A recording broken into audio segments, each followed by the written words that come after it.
আল্লাহ আমার রব, এই রবি আমার সব। দামে দামে তন মনে তারি অনুভব। তোমার দুনিয়াতে আমি যেদিকে তাকাই, অথই নিয়ামতে ডুবে আছি সবাই। পাক পাখালির গানে শুনি তসবি কলো রব, তসবি কলো রব। আল্লাহ আমার রব, এই রবি আমার সব। আসসালামু আলাইকুম। প্রিয় দর্শক, আপনারা কেমন আছেন? সবাই ভালো থাকুন, সেটা আমাদের একান্ত কামনা। শুরু হলো অ্যান্টিবা আয়োজিত এবং লাভেলো নিবেদিত অনুষ্ঠান আপনার জিজ্ঞাসা। আপনাদের সাথে আছি আমি জয়নুল আবেদিন আজাদ। আর আপনাদের মনে জাগা প্রশ্নের জিজ্ঞাসার জবাব দিচ্ছেন বিশিষ্ট আলেম ডক্টর মোহাম্মদ সাইফুল্লাহ। আসসালামু আলাইকুম ওয়া রাহমাতুল্লাহি ওয়া বারাকাতুহু। প্রিয় দর্শক, চলুন তাহলে জিজ্ঞাসার জগতে। শুরুতে একটি ইমেইল, এটি পাঠিয়েছেন মোহাম্মদ ইমরান হোসেন। লিখেছেন, একজন মুসলিম নারী বা পুরুষ অমুসলিম নারী বা পুরুষকে অমুসলিম অবস্থায় বিয়ে করতে পারবে কি? আর যদি তার উদ্দেশ্য এমন হয় যে বিয়ের পরে সে তাকে ইসলামের দাওয়াত দিবে এবং ইসলাম গ্রহণ করা হবে, সেক্ষেত্রে বিয়ে করতে পারবে কি? যদি অমুসলিম অবস্থায় ইসলাম গ্রহণ করানোর উদ্দেশ্যে বিয়ে করা যায়, সেক্ষেত্রে বিয়ের পর মিলন এবং সন্তান নেওয়া যাবে কি? প্রথম কথা হচ্ছে, অমুসলিমদের মধ্যে মুশরিক যদি হয়ে থাকে, অথবা অগ্নিপূজারী অথবা অন্য কোনো ধর্মের অনুসারী যদি হয়ে থাকে, তাহলে তাদের সাথে কোনো মুসলিম ব্যক্তির, সেটা নর হোক নারী হোক, কোনোভাবেই বিবাহ বন্ধন বৈধ নয়। কোনোভাবেই বিবাহ বন্ধন বৈধ নয়। দাওয়াতের উদ্দেশ্য হোক বা অন্য কোনো উদ্দেশ্য হোক, যে কোনো ধরনের উদ্দেশ্য হোক না কেন, বিবাহ বন্ধন হারাম, বৈধ নয়। আর তিনি যদি বিবাহ বন্ধনে আবদ্ধ হয়ে থাকেন, তিনি ইসলামের বিধান লঙ্ঘন করার কারণে ইসলামী রাষ্ট্রের যে শাস্তি রয়েছে সে শাস্তির মুখোমুখি হবেন। রাষ্ট্রীয় পর্যায়ে যে শাস্তি তার জন্য নির্ধারণ করা হয় থাকে, সেই শাস্তির মুখোমুখি হবেন। এটি তার জন্য কোনোভাবেই বৈধ নয়, হারাম। আর বিবাহ বন্ধন যেহেতু বৈধ নয়, তাহলে তার সেখানে সমস্ত বিবাহের পরবর্তী যত বিষয় রয়েছে সবটাই হারাম হবে। সেখানে তিনি ব্যভিচারে লিপ্ত হবেন। এটি তার কোনোভাবেই এটা বৈধতার প্রশ্নই আসবে না। এটা হলো প্রথম বিষয়। দ্বিতীয় বিষয় হচ্ছে, যদি অমুসলিম ব্যক্তি আহলে কিতাব হয়, আহলে কিতাব বলতে ইহুদি এবং খ্রিস্টানদেরকে বোঝানো হয়, ইহুদি এবং খ্রিস্টানদের মধ্যে কেউ হয়, তাহলে মুসলিম পুরুষের জন্য তাদের নারীদের বিয়ে করা জায়েজ রয়েছে।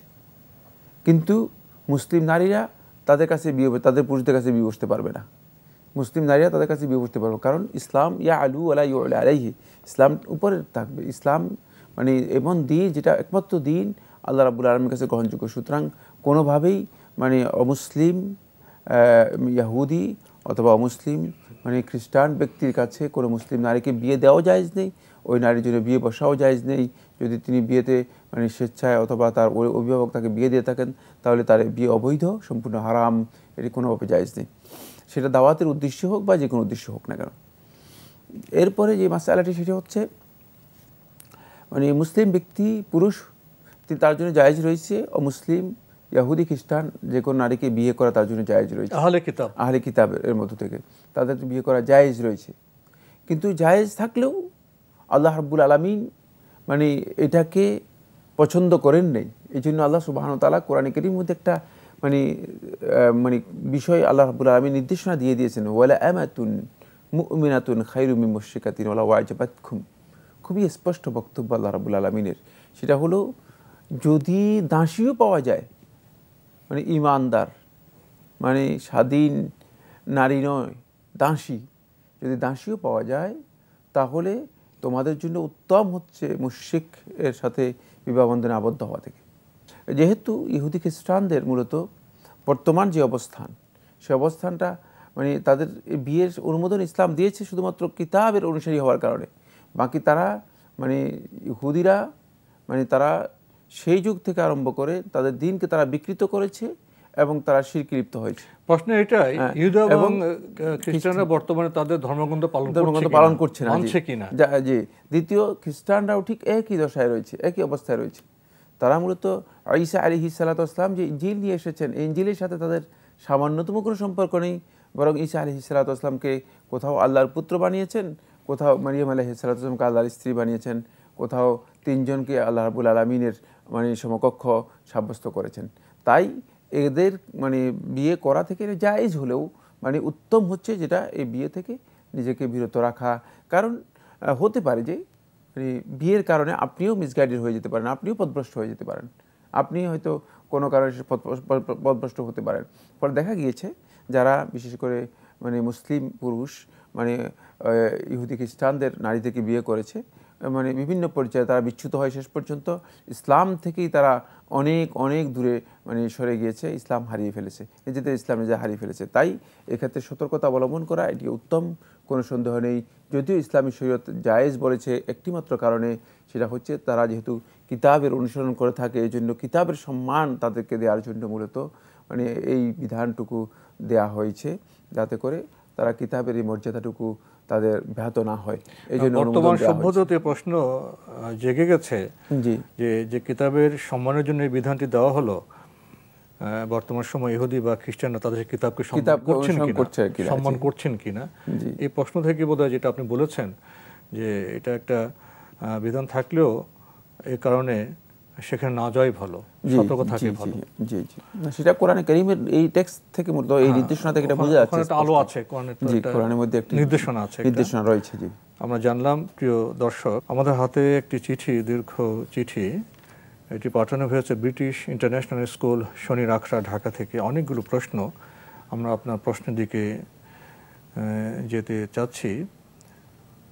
গত অনুষ্ঠানে যে প্রশ্নটি করেছিলেন, বিয়েতে ছেলে কতবার বলবে কবুল করলাম, আমরা বলেছিলাম যে একবার করলে হবে। এরপর আপনি এই সংক্রান্ত আরও কিছু প্রশ্ন করেছেন। কবুল করলাম বলার আগে তাকে কি প্রশ্ন করবে সাক্ষীরা? না, সাক্ষীদের কোনো প্রশ্নের প্রয়োজন নেই। সাক্ষীরা শুধুমাত্র উপস্থিত থাকলেই যথেষ্ট, তারা শুনবে এবং দেখবে, এটাই সাক্ষীদের জন্য যথেষ্ট। সাক্ষী আবার কি প্রশ্ন করবে? প্রশ্ন করবে যে তুমি কবুল করছো কিনা, তুমি কি বিয়েতে রাজি আছো, রাজি থাকলে কবুল বলো। না, এই ধরনের কথা বলার প্রয়োজন নেই। এটি আসলে সৌন্দর্যের পরিপন্থী। এখানে মূলত যিনি বিয়ে করতে আসছেন তার জীবনের এটা একটা এমন একটা স্টেজ, যে একটা মর্যাদাপূর্ণ স্টেজ, সেখানে সেই হচ্ছে প্রধান অতিথি, ঠিক কিনা? এখন তাকে যদি সেখানে ইনসাল্ট করা হয়, তাকে যদি সেখানে বিউটি বিষয়ে জিজ্ঞেস করা হয়, তাহলে এখানে তার মর্যাদা বা সৌন্দর্যের একটা হানি হয়ে থাকে। এটা জিজ্ঞেস করার কিছুই নেই। শুধুমাত্র যিনি আকদ করাবেন তিনি বলবেন যে এই প্রস্তাবনার পরেই সরাসরি তিনি বলে দিবেন যে আমি এই বিয়ে কবুল করলাম। এই জন্য সে প্রস্তাব দিবে যে অমুকের বিয়েতে অমুক মেয়ের সাথে বিয়ের এই মরণধার, তার অভিভাবক প্রস্তাব দিবে এবং সে বলবে যে আমি এই বিয়েটা কবুল করলাম। প্রস্তাব সে কবুল করলাম, যিনি আকদ করেছে আলাদা করে প্রশ্ন করা দরকার নেই, আর কোনো প্রশ্নের প্রয়োজন নেই। এবং এটা সাক্ষী যারা রয়েছেন তারা শুধু শুনবেন এবং দেখবেন। বিয়ের আগে দেখতে এসে মেয়েকে যে টাকা দেওয়া হয়, এই বিষয়টি কেমন? এটা শুধুমাত্র হাদিয়া ছাড়া আর কিছুই না, উপহার ছাড়া আর কিছুই না। টাকা দেওয়ার বিষয়টি বাধ্যতামূলক বিষয় নয়। দিলে দিতে পারেন, হ্যাঁ দিলে দিতে পারেন, টাকা দিতে পারেন, অথবা অন্য কোনো হাদিয়া উপহার দিতে পারেন। এটা জায়েজ, না জায়েজ নয়। এটা এই বাধ্যতামূলক কোনো বিষয় নয়, বাধ্যতামূলক বিষয় নয়। সৌজন্যতা আপনি যেহেতু একটা মেয়েকে দেখেছেন বিয়ের জন্য, এই সৌজন্যতা কোত্থেকে এসেছে? সেটা হলো হ্যাল ইয়াল কানুরা জুলু ইলা নিকাহি হাজিল মারআ, এই মহিলাটাকে বিয়ে করার ব্যাপারে তার মনটা সায় দেয় কিনা, এর প্রতি আগ্রহটা আছে কিনা, এটা বোঝার একটা দলিল হিসেবে কিছু হাদিয়া অনেক সময় দেয়া হতো।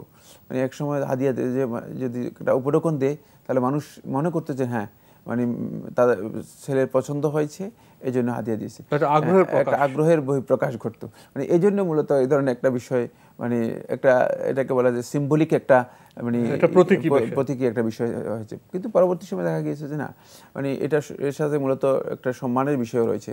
কারণ একজন মেয়েকে আপনি দেখলেন তো, মানে সুতরাং তাকে একটা উপটোকন দিলেন, এতে কোনো অসুবিধা নেই। ইসলামে কোনো ধরনের গর্হিত নিষেধাজ্ঞা নেই। এটা সামাজিক প্রচলনের বিষয়, যে এলাকায় এটা প্রচলন আছে সে এলাকা দিলে কোনো অসুবিধা নেই, এটা দিতে হবে এমন কোনো বিষয় না। ফরজ ওয়াজিবের বিষয় নয়, শরীয়তের কোনো বিষয় না, বা এটা যে দিলে সব পেয়ে যাবে ব্যাপারটা এমন, এটা প্রচলনের বিষয়, ইবাদতের সাথে সম্পৃক্ত বিষয় নয়। জি। বিয়ের আগে আংটি পরানো হয় মেয়েকে, এই বিষয়টি কেমন? আংটি পরানোর যে বিষয়টি রয়েছে এটি ইসলামী শরীয়তের মধ্যে অনুমোদিত বিষয় নয়। এটা আসলে মানে ভিন্ন কালচার থেকে আনা হয়েছে, একেবারেই ভিন্ন কালচার থেকে। মান তাশাব্বাহা বিকওমিন ফাহুয়া মিনহুম, যে অন্য একটা সম্প্রদায়ের, অন্য একটা জাতির মানে সাদৃশ্য গ্রহণ করবে সে তাদের মধ্যে অন্তর্ভুক্ত হবে। ইসলামী কালচারের সাথে এর সামঞ্জস্যতা নেই, সুতরাং এগুলোকে পরিহার করাটাই হচ্ছে উত্তম। বরং শেখ মোহাম্মদ নাসিরুদ্দিন আলবানী রাহিমাহুল্লাহ তাআলা এটাকে হারামও বলেছেন। বিয়ের আগে যে মেয়েকে আংটি পরানো হয় এ বিষয়ে কথা বলছিলাম। এই বিষয়টি আমাদের সমাজে অনেক অনাকাঙ্ক্ষিত বিষয়ের সৃষ্টি করে। জি জি। বিষয়টি এরকম, এটাকে নামও দেওয়া হয় যে এঙ্গেজমেন্ট বলা হয়। তো এটা কোনো বিয়ে হয় না, বিয়ে হয় না। জি, কোনো কিছুই হয় না। দেখতে আসলে পছন্দ হলো, মেয়েকে আংটি পরানো হয়, আবার অনেক সময় মেয়ের পক্ষ তো ছেলেকে আংটি পরানো হয়। এরপরে তাদের সাথে কথাবার্তা, ফোন আলাপ, দেখাশোনা ইত্যাদি হয়, এঙ্গেজমেন্ট হয়ে গেছে, বিয়ে হয়নি। অনেক সময় দেখা যায় এটি অনেক অঘটন ঘটে যায়। তো এই বিষয়টাকে আপনি কিভাবে ব্যাখ্যা করবেন? আপনি যেটা বলেছেন খুবই গুরুত্বপূর্ণ বিষয়। মানে এই ধরনের ঘটনার পরে ভয়ঙ্কর ঘটনা আমাদের কাছে একাধিক ঘটনা এসেছে, শেষ পর্যন্ত বিয়ে হয়নি, এমনকি মানে অপকর্ম বা খারাপ কাজের সাথে লিপ্ত হয়েছে। তো এই ধরনের এঙ্গেজমেন্টের বিষয়টি ইসলামী শরিয়া অনুমোদন করে না। আর এগুলো বাহির থেকে মূলত আমদানি করা একটা বিষয়, ইসলামের বিবাহ পদ্ধতির মধ্যে এটার কোনো স্থান নেই। বরং উত্তম পদ্ধতি হচ্ছে যদি পছন্দ হয় সাথে সাথে বিয়ে করে ফেলবে, এখানে আড়ম্বরের কিছুই নেই। মানে বিয়ে তো সহজ বিষয়, ওলি অভিভাবক প্রস্তাব দিবে, তারপর সে কবুল বলবে। এখন যদি মানে সেখানে প্রস্তুতির বিষয় থাকে, অনুষ্ঠান পরে হবে, অলিমার বিষয় থাকে, অলিমা পরেও করতে পারবে, অলিমা করার বিষয়টি পরের বিষয় হতে পারে। বিয়ে হয়ে গেলে তাদের দেখাশোনা সব হালাল হয়ে গেল। জি, হালাল না করে আমরা কয়েক মাস পরে, এমনকি এক বছর পরে বিয়ে হয়, এক বছরের মধ্যে হারাম বিষয় হয়ে যায়। জি জি, এই এঙ্গেজমেন্টের বিষয়টি মূলত একবারেই মানে অবৈধ। বরং আমি বলেছি যে শেখ মোহাম্মদ নাসিরুদ্দিন আলবানী রাহিমাহুল্লাহ তাআলা সহ একদল উলামায়ে কেরাম বলেছেন এটা মূলত একেবারেই হারাম প্রক্রিয়া। যাই হোক, মানে যদি হারামের যেহেতু সুস্পষ্ট মানে এর মধ্যে নেই, কিন্তু কোনো সন্দেহ নেই যে এটা বাহির থেকে মানে ভিন্ন সভ্যতা বা বিভিন্ন কালচার থেকে আমাদের মধ্যে আমদানি করা হয়েছে।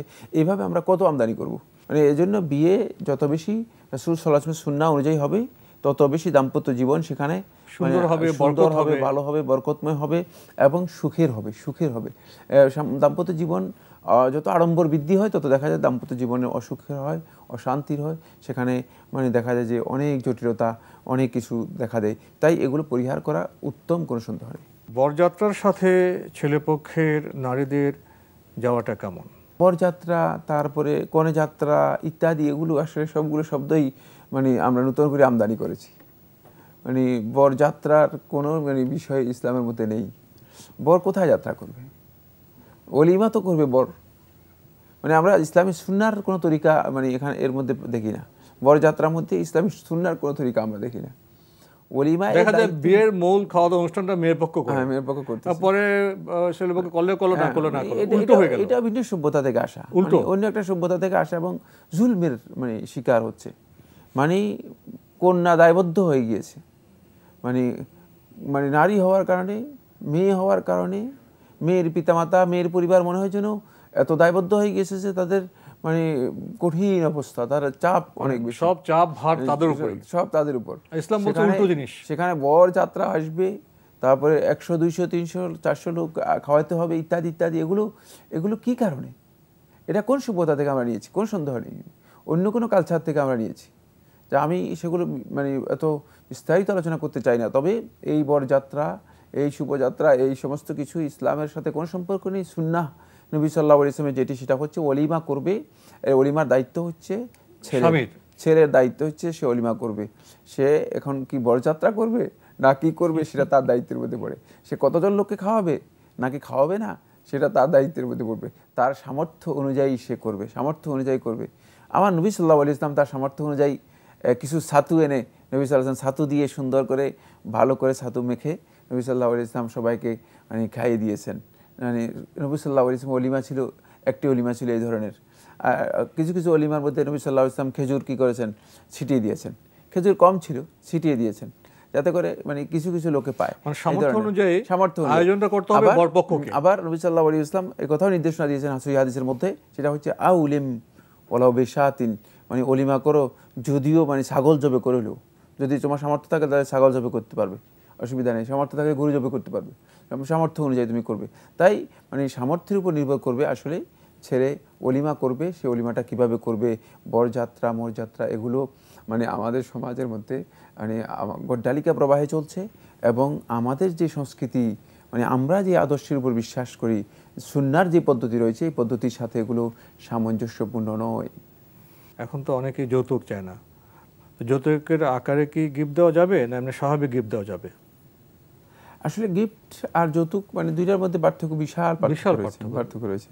এখন গিফট আপনি যদি মনে করেন যে গিফট দিতেই হবে, তাহলে এটা যৌতুকের মতোই, মানে এটার যদি নাম ভিন্ন হয় কিন্তু মানে জিনিসটা একই, চেতনাটা একই, চেতনা এক ধরনেরই। মানে আপনি গিফট দিতে বাধ্য করলেন, মানে আকার ইঙ্গিতে আপনি কথা বুঝালেন যে গিফট মানে দেওয়ার কথা, যে কি কি দিচ্ছেন আপনারা, গিফট কি কি দিচ্ছেন, মানে এর অর্থ কি, ভাষা যেটা আপনি চাচ্ছেন গিফট, মানে কিন্তু এমনি যদি স্বেচ্ছায় মানে নিজেদের সামর্থ্যে আনন্দে মানে নিজেরা গিফট দিয়ে থাকেন, আর সেই গিফটটা মানে নিজেদের সামর্থ্যের আলোকে হয়ে থাকে, তাহলে এই ধরনের গিফট দেওয়া মানে হারাম বা ওই তো কিছুই নয়, বরং এটা হাদিয়ার মধ্যে অন্তর্ভুক্ত, ভালোবাসার মধ্যে অন্তর্ভুক্ত, এবং এটা মানে উত্তম কাজ হতে পারে, সওয়াবের কাজ হতে পারে। কিন্তু মানে গিফটকে আপনি যদি বাধ্যতামূলক করে নেন, তাহলে এটা যৌতুকে রূপান্তরিত হলো। এটা নাম ভিন্ন, কিন্তু এটা আসলে যৌতুকে রূপান্তরিত হলো। মানে এভাবে নিলেন না, ওইভাবে নিলেন, মানে ডান দিক থেকে নিলেন না বাম দিক থেকে নিলেন, এটি ইসলামী শরীয়তের মধ্যে বৈধ হবে না। সেক্ষেত্রে আমরা সবাই জানি, আসলে বাস্তবতা সম্পর্কে আমরা সবাই জানি যে আমি আসলে গিফট দিচ্ছি নাকি যৌতুক দিচ্ছি। সুতরাং এই ক্ষেত্রে আমাদের যারা বিয়ে করে থাকেন তাদের সতর্কতা অবলম্বন করা দরকার। মানে এখানে ইসলামী শরিয়ার নির্দেশনা হচ্ছে যে কিছু গিফট দিয়ে তারপরে বিয়ে করবে। এখন পুরো উল্টা, মানে সেটা হচ্ছে মানে মোহরও দিচ্ছে না, বা মোহর একটা মানে নমিনাল একটা মোহর, এটা কি বলা হয় থাকে কাবিনের মধ্যে, রেজিস্ট্রেশনের মধ্যে লেখা হয় থাকে, কিন্তু এর কোনো অংশ পরিশোধ করা হয় না, না মানে 10 ভাগের 1 ভাগ, না 5 ভাগের 1 ভাগ, না অর্ধেক, মানে কোনটাই সামাজিক সম্মানের বিষয়, শুধুমাত্র 10 লক্ষ টাকা, কিন্তু পরিশোধ 1 টাকাও নেই। তারপরে মানে মুহূর্ত যেটা সামর্থ্য দেবের বলবে সেটা দিতে হবে, সেটা সেখানে পরিশোধ করে দিবে, তখনই পরিশোধ করে দিবে। তখন পরিশোধ না করলে তাহলে বলবে যে আমি আগামীকাল পরিশোধ করব, অথবা 1 মাসের মধ্যে পরিশোধ করব, সেটা নির্দিষ্ট করে নিবে, মানে পরিশোধ করার বিষয়টি নির্দিষ্ট করে নিবে। এটা হচ্ছে মোহর, এটার নাম হচ্ছে মোহর। কিন্তু দেখা গেল যে না, মানে এর কোনো খোঁজ খবর নেই। উপরন্তু মানে নিজে গিফট দিয়ে যে বিয়ে করবে, একটা সম্মানের বিষয়, ইসলাম যে নির্দেশনা দিয়েছে সেটা না করে নিজে আরো গিফট, মানে আমাকে কি কি গিফট দিবেন সেটা মানে এটা হারাম বিষয়, সেখানে যাওয়া যাবে না। এটা ইসলামী শরিয়া অনুযায়ী যৌতুক হবে, হারাম হবে, জায়েজ হবে না। যদি খুশি মনে নিজের ইচ্ছায় দেয় সেটা তো উপহার দেওয়া যায়, সেটা অন্য বিষয়। লিখেছেন বিয়ের যে রেজিস্ট্রি খরচ হয় সেটা কে দিবে? সেটা কি ছেলে দিবে? বিয়ে করতেছে ছেলে, এখন দিবে কে? খুবই স্পষ্ট কথা যে বিয়ের রেজিস্ট্রি খরচ যা আছে সব কিছুর দায় দায়িত্ব মূলত ছেলের উপর বর্তাবে, ছেলেই দিবে। কিন্তু ছেলেকে যদি কেউ হেল্প করে সেটা করতে পারে, ছেলের বাপ হেল্প করতে পারে, দায়িত্বটা বর্তাবে ছেলের উপর। যে এটা বরপক্ষ তারা মীমাংসা করবে, কে দিবে না, তারা ছেলের বাপ হেল্প করতে পারে, ছেলের চাচা হেল্প করতে পারে, কোনো অসুবিধা নেই। এক্ষেত্রে দায়িত্ব বড়, কিন্তু মানে এটা বর্তাবে ছেলের উপর, দায়িত্ব তার উপর। লিখেছেন বিয়েতে যারা দুই পক্ষের মাধ্যম হিসেবে কাজ করে, যাকে অনেকে ঘটক বলে থাকেন, তার কি ধরনের নেকি হবে? কোনো সন্দেহ নেই, যেহেতু মধ্যস্থতার এই কাজটি মানে খুবই গুরুত্বপূর্ণ। আর এই দুইয়ের মাধ্যমে যদি বিয়েটা সম্পন্ন হয়ে থাকে এবং সেখানে যদি তিনি কোনো প্রতারণার আশ্রয় না নেন, 1 নম্বর কথা, 2টি শর্ত এখানে খুবই গুরুত্বপূর্ণ। এটা হচ্ছে কোনো প্রতারণার আশ্রয় না নেন। 2 নম্বর হচ্ছে সেখানে যদি তিনি ব্যক্তিগত কোনো স্বার্থের মানে চেষ্টা না করেন। এখন তো যারা ঘটক হন বা মিডিয়া করে থাকেন, তারা একটা পেশায় নিয়ে গিয়েছে, এবং সেখানে তারা আর্থিক সুযোগ সুবিধা নেওয়ার জন্য চেষ্টা করে থাকেন, এবং তারা প্রতারণার আশ্রয় করে থাকেন। এবং এই প্রতারণার কারণে মানে আমাদের কাছে 3, 4টি, 5টি, 6টি এই ধরনের মানে এসেছে। শেষ পর্যন্ত বিয়ের অবস্থা নাজুক হয়ে গিয়েছে, পারিবারিক অবস্থা, দাম্পত্য জীবন ধ্বংস হয়ে যাচ্ছে, এরকম অবস্থা, যেহেতু ঘটক মানে মিথ্যা কথা বলেছে। পরবর্তী সময় সেটা মিথ্যা বাস্তবে মিল পাওয়া যায়নি।